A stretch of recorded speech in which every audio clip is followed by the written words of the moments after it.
Welcome to bird media. నేను మీ పవన్ కృష్ణమూర్తి.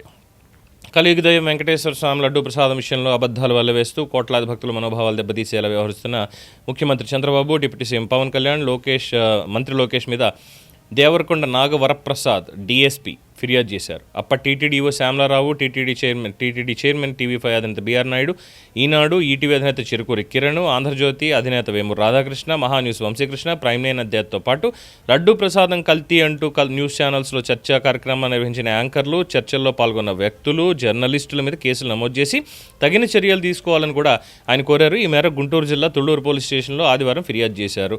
నాగవరప్రసాద్ మీడియాతో మాట్లాడుతూ లడ్డూ ప్రసాదంపై బాధ్యత కలిగిన పదవుల్లో ఉన్న వారితో దుష్ప్రచారం చేస్తూ ఆర్గనైజ్డ్ క్రైమ్కి పాల్పడ్డారని పేర్కొన్నారు. సుప్రీంకోర్టు నియమించిన సిట్టు ఛార్జ్ షీట్ సైతం లడ్డూ ప్రసాదాల్లో ఏ విధమైన కొవ్వు కలపలేదని పొందుపరిచినప్పటికీ తప్పుడు ప్రచారం చేస్తూ భక్తుల మనోభావాలు దెబ్బతీస్తున్నారని, ఎస్వీబీసీ ఛానల్ గౌరవానికి భంగం కలిగించిన ఎమ్మెల్యేపై సైతం చట్టపరమైనటువంటి చర్యలు తీసుకోవాలని డిమాండ్ చేశారండి.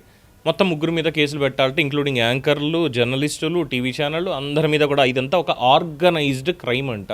సరే, ఇందులో ఆయన మెన్షన్ చేసినటువంటిది అసలు కొవ్వే లేదు అని చెప్పని సిట్ ఇచ్చిందిట. కొవ్వు కలవలేదు ప్రసాదాల్లో అని చెప్పి సిట్ ఛార్జ్ షీట్స్ అయితే చెప్పేసిందిట. మరి అక్కడ సదరు డిఎస్పీ అంటే ఏమో ఇన్ జనరల్గా అప్పుడే వచ్చినటువంటి ఒక కొత్త కానిస్టేబుల్ కాదు కదా, ఫ్రెష్ రిక్రూట్ అయినటువంటి కానిస్టేబుల్ కాదు కదా డిఎస్పీ.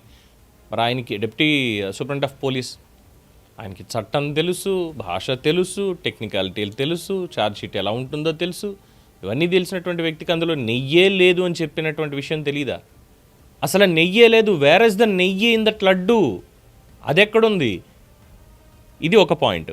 రెండోది, రాష్ట్రంలో భావ ప్రకటన స్వేచ్ఛ అనేటువంటిది కానీ, లేదంటే కాస్త ఎలా ఉందంటే పరిస్థితి, ప్రజాస్వామ్యం అనేది ఉంది అని చెప్పడానికి ఇది ఇంకొక ఉదాహరణ. జగన్మోహన్ రెడ్డి గారి మీద కేసులు ఎవరన్నా పెట్టారా గత 5 ఏళ్లలో? ఆ 5 ఏళ్లలో 2019-24లో జగన్మోహన్ రెడ్డి గారి మీద ముఖ్యమంత్రిగా ఉండగా పెట్టలే. పైపెచ్చు ఆయన ఇంటి ముందు నిరసన చేయడానికి విద్యార్థి నేతలు వెళ్తే వాళ్ళ మీద రేప్ కేసు పెట్టారు. జగన్మోహన్ రెడ్డి గారిని రేప్ చేయబోయారు, రేప్ చేయడానికి వెళ్తున్నారని కేసు పెట్టారు. జడ్జి గారు షాక్ అయ్యారు, ఏంటా ఏం సెక్షన్లు పెట్టుకొచ్చారు మీరని చెప్పని. అంటే ఇరికించడానికి అలా పనిచేశారు అప్పట్లో. ఇక పోలీసులు కంప్లైంట్ ఇవ్వడం అనేది ఉందా అక్కడ? ఏ పోలీస్ అయినా ఎవరి మీద లేదు.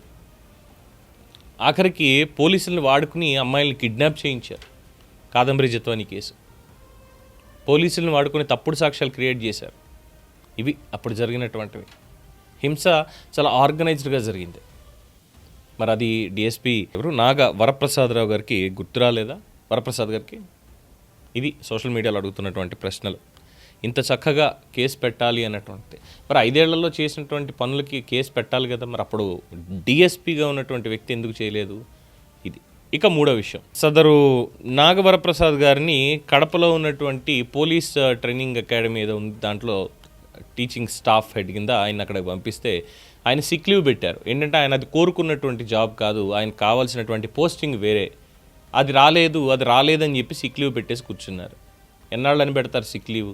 సో మెడికల్ టెస్ట్ కూడా చేయించండి ఆయనకి, ఏ సిక్ లీవ్ అని పెట్టారో, అసలు ఏం ఆరోగ్యం బాగాలేదో ప్రభుత్వం వెంటనే తగిన ఇది చేయండి అని చెప్పి సోషల్ మీడియాలో కామెంట్స్ నడుస్తున్నాయి. తప్పు జరిగింది అని చెప్తే ఎన్డీడీబీ రిపోర్ట్ ఉంది. ఎన్డీడీబీ రిపోర్ట్ అనేది చాలా క్లియర్గా ఉంది.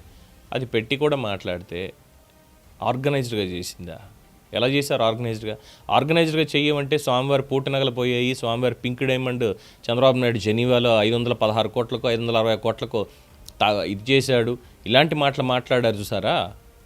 అప్పుడు మాట్లాడాల్సిందే ఆర్గనైజ్డ్ క్రైమ్ అనేటువంటి దానికి. చూద్దాం మరి ప్రభుత్వం ఎటువంటి చర్యలు తీసుకుంటుందో సదరు డిఎస్పీ గారి మీద. Let's wait and see. దీని మీద మీ అభిప్రాయం తెలియచేయండి. చూస్తూనే ఉండండి ది బర్డ్ మీడియా.